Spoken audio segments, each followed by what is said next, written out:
bonjour les amis, j'espère que vous allez bien. Nous voici encore à notre rendez-vous du donner et du recevoir. Alors le cours d'aujourd'hui va porter sur la mesure, à savoir les chiffres indicateurs de mesure, les temps forts, temps faibles, les types de mesures. Et si nous avons l'occasion, on peut aussi toucher, qu'en appelle-t-on, les signes de reprise. Voilà. La mesure, qu'est-ce que c'est? La mesure en logique est une division d'une œuvre musicale en parties d'égale durée. Quand nous parlons de la division d'une œuvre en parties d'égale durée, ça fait allusion à quoi? Lorsque nous prenons la partition, nous voyons des traits verticaux. Et ces traits verticaux-là sont appelés barres de mesure. Voilà. Mais cette division qui s'effectue sur un nombre, c'est une division qui se fait de façon équitable, égale. Et cette division que l'on nomme mesure. Alors, je reprends cette définition. La mesure est la division d'une œuvre musicale en parties d'égale durée. Nous allons passer à la schématisation de ce qui est dit.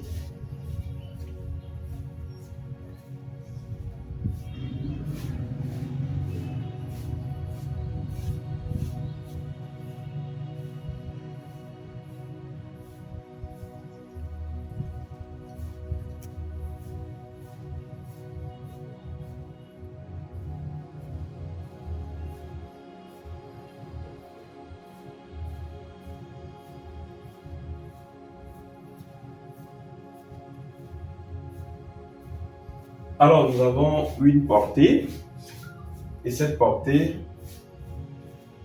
nous allons essayer de placer les barres de mesure. Voilà, c'est ce que nous appelons barres de mesure. Barres de mesure. Barres de mesure. Voilà.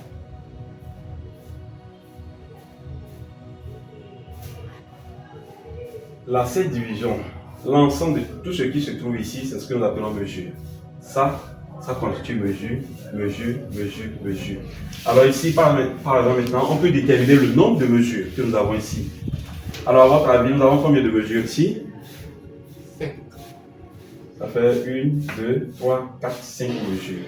Très bien. Voilà. Alors, et nous avons combien de barres de mesure?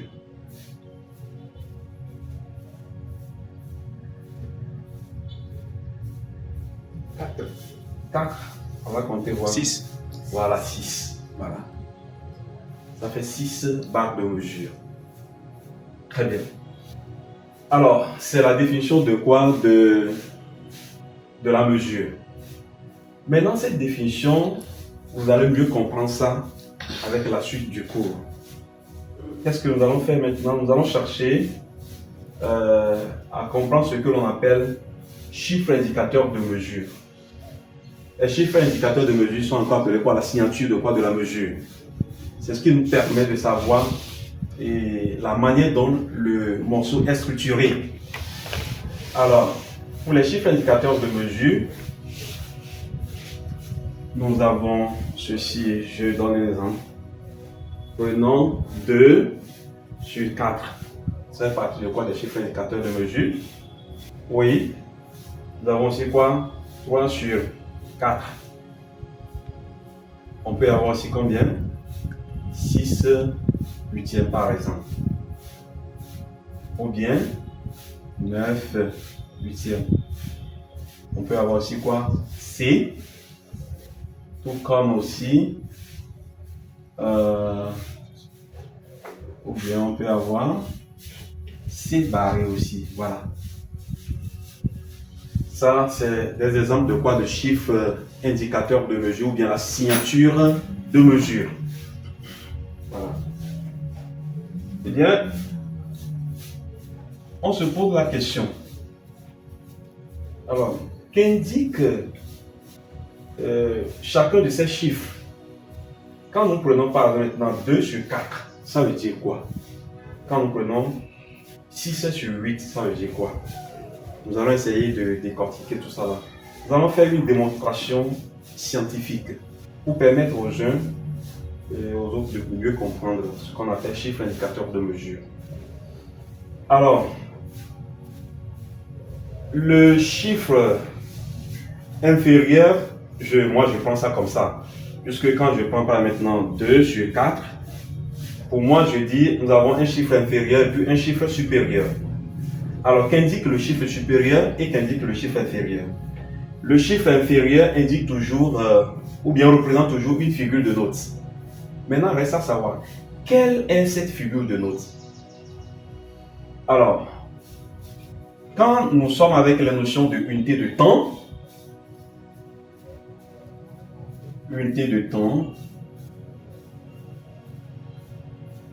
nous allons les mettre ici.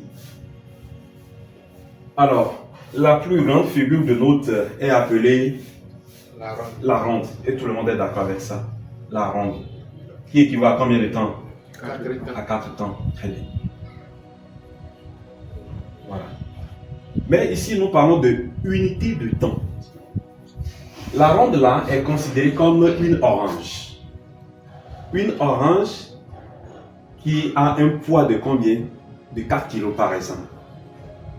C'est ça ce qui constitue les 4 temps en question. Mais en fait, c'est combien d'oranges? On a combien d'oranges? Une orange, voilà, c'est ça. Et donc, la ronde maintenant aura pour unité de temps, quand on dit unité, ça fait quoi? Allusion à quoi? Singleton. 1. Alors, la ronde a pour unité de temps 1. Est-ce qu'on suit? Oui. Maintenant, nous allons nous mettre maintenant à diviser quoi? L'orange là en question. Si on se met à diviser l'orange là en 2 parties, ça va nous donner quoi? En termes de quoi? De notes? Blanche. Oui, ça va devenir quoi? À une blanche. Voilà. Parce que l'orange là est divisé en 2 parties. Voilà. Maintenant, on continue la division par 4. Ça va nous donner quoi? À une noire.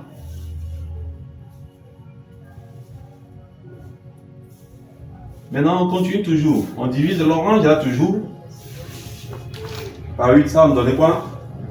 Croche. Une cloche. Très bien. Voilà.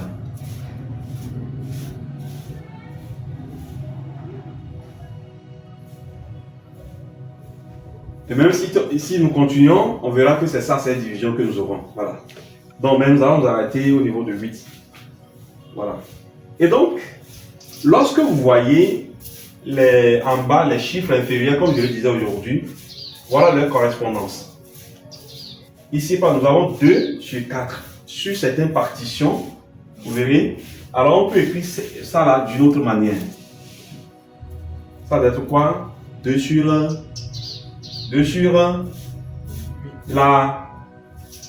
la noire. Voilà. Cette écriture est égale à quoi ça? Est-ce que ça va? Voilà. Et donc, unité de temps ici, c'est quoi? C'est la noire. Quand nous prenons la mesure 2 sur 4, unité de temps est la noire. Au moins, on arrive quand même à identifier maintenant les chiffres, complétons le chiffre inférieur. Maintenant, je vais prendre encore ce exemple. Si nous avons 9 huitièmes, ou comment on peut écrire encore? 9 sur croche. Très bien. 9 sur une croche. Voilà. Alors, 9 sur une croche. Est-ce que ça va? Oui. Donc, ça dit, qu'est-ce que je dis? Chaque chiffre ici correspond toujours quoi? À une figure de note. Lorsque vous voyez les chiffres indicateurs de mesure et vous voyez en bas les chiffres qui sont inscrits, alors vous devez faire référence à ça. Ça, c'est pour trouver quoi? L'unité de temps, ça.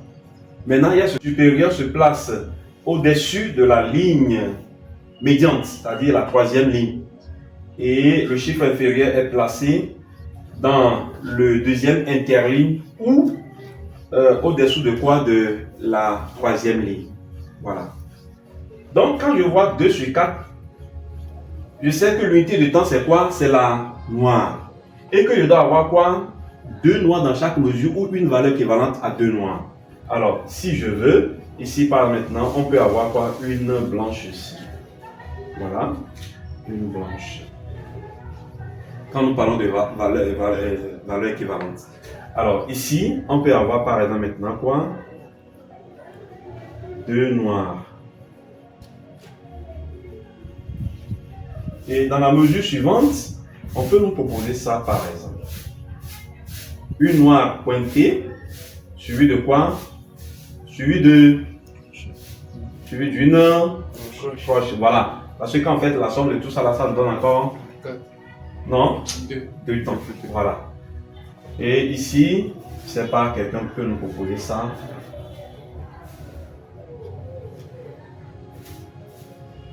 Ça fait croche, suivi d'une noire.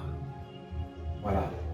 Ou carrément, on peut avoir ça.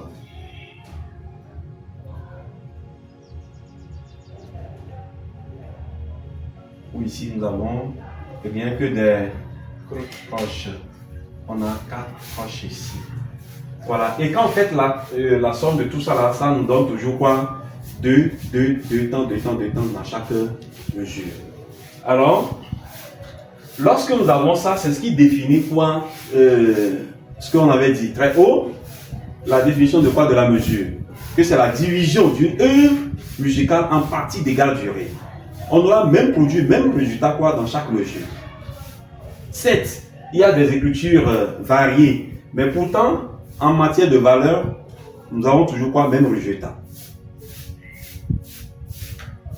J'espère qu'on se comprend. Oui. Voilà.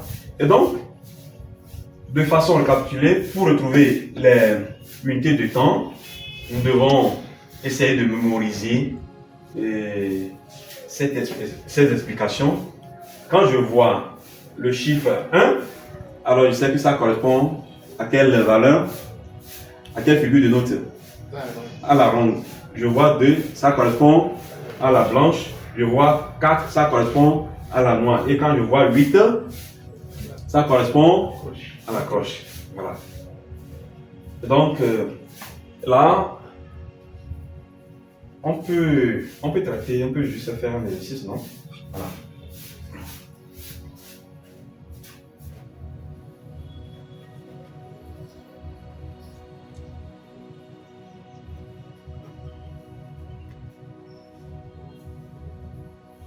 On me donne, voilà,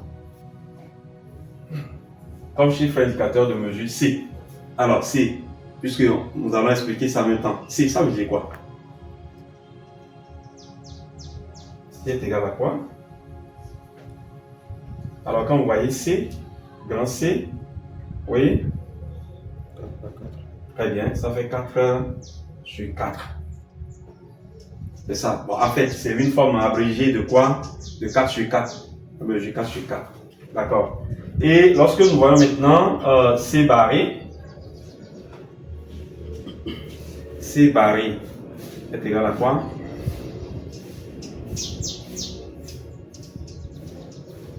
Hein?